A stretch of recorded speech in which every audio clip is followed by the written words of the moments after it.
Good day, ladies and gentlemen. Today we're going to talk about dual citizenship.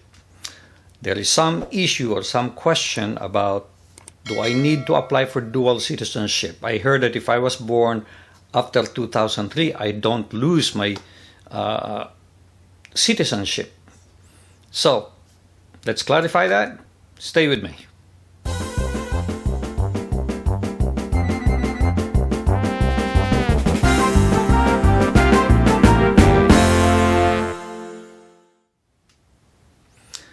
Several of my viewers raised the question, do I need to apply for dual citizenship? Because I heard that if I was born after 2003, I really have not lost my dual citizenship.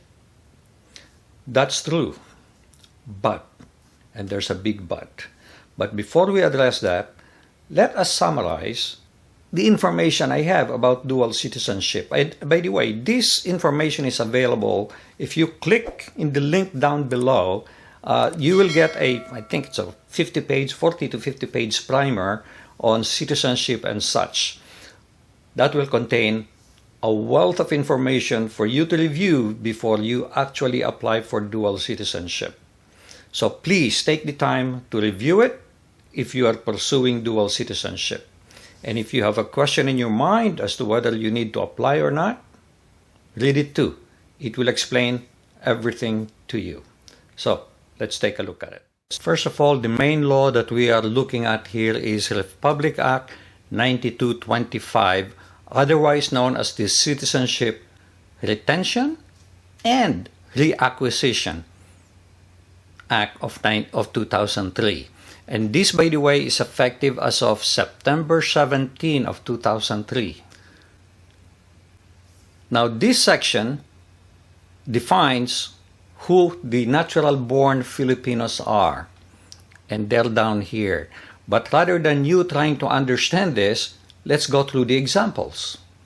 Miss X was born in 1974 in Australia of an Australian father and mother who was Filipino. Her mother applied for Australian citizenship 3 months before Miss X's birth.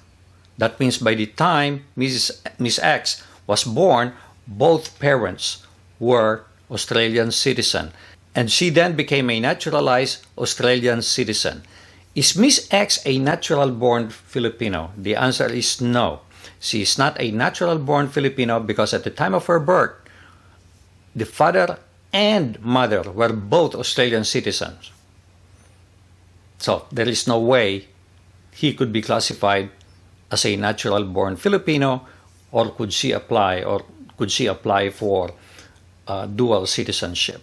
Let's look at the next case. Mr. X was born in America of a foreign father and a Filipino mother. Her mother applied for American citizenship a month after X's birth, then became a naturalized American citizen. Is Mr. X a natural-born Filipino? Yes, because one of his parents was a Filipino at the time of his birth. Now, there is a breaking point here of January 17, 1973. There's a difference if you were born before January 17 or after, or January 17 and after.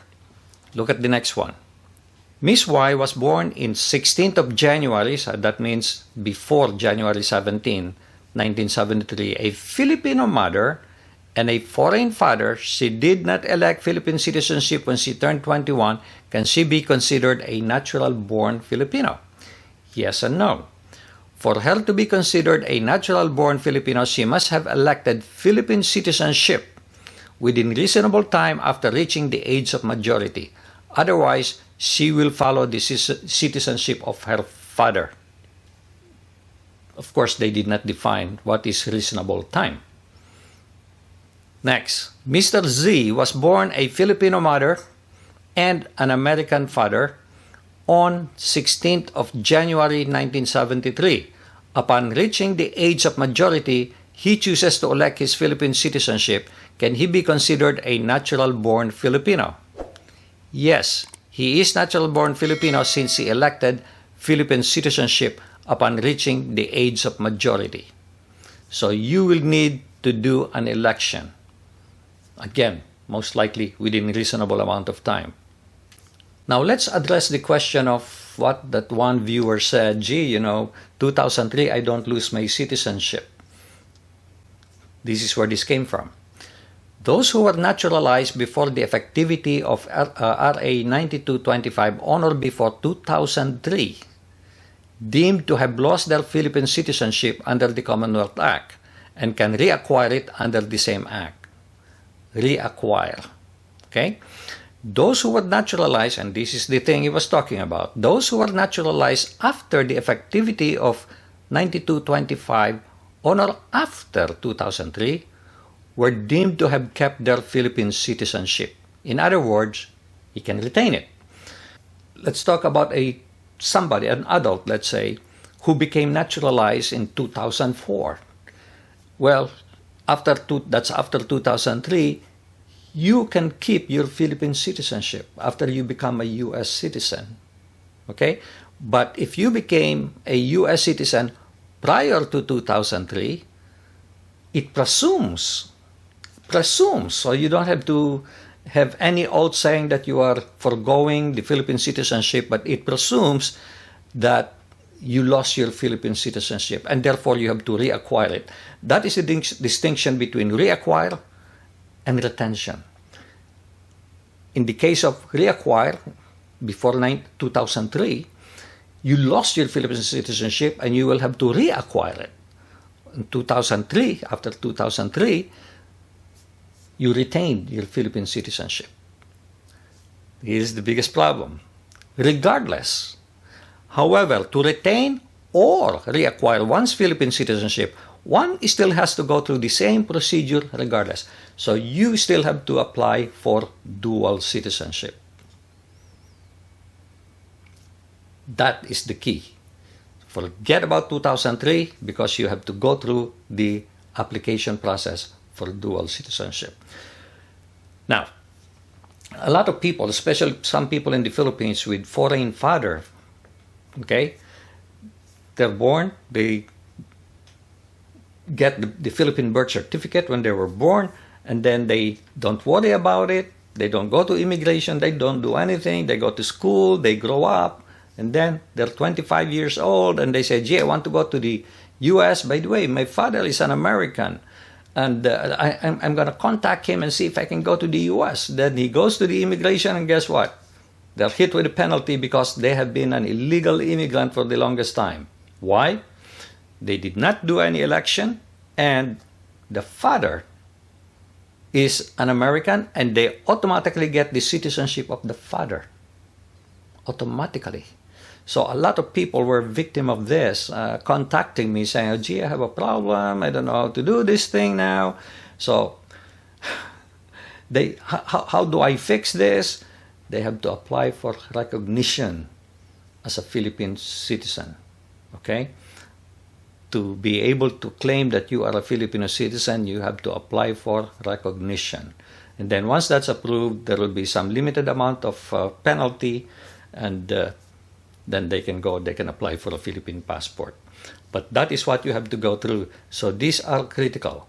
If I were you, instead of asking me questions, go ahead and hit that link below, get a copy of this, study it well, so you understand where you stand in this provision. It's a very nice primer, very easy to read, although a little bit lengthy because it covers a lot of things, including taxes and such.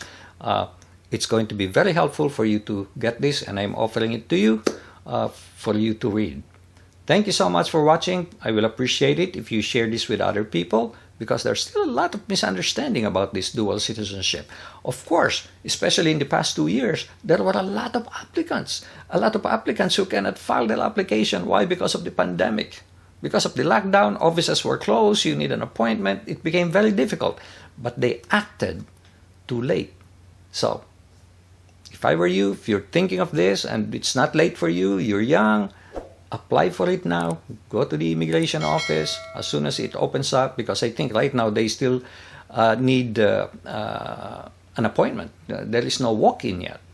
At the time I did it, can't remember when that was, 2016 maybe, I just walked in the morning. In the afternoon, I have my dual citizenship. I have all my documents, all taken, completed, all in one day. Okay? So, thanks for watching. I'll appreciate it if you click like. And please do subscribe to my channel unless you have already done so. And please click that notification bell for you to get notified of new postings. God bless. Make it a great day.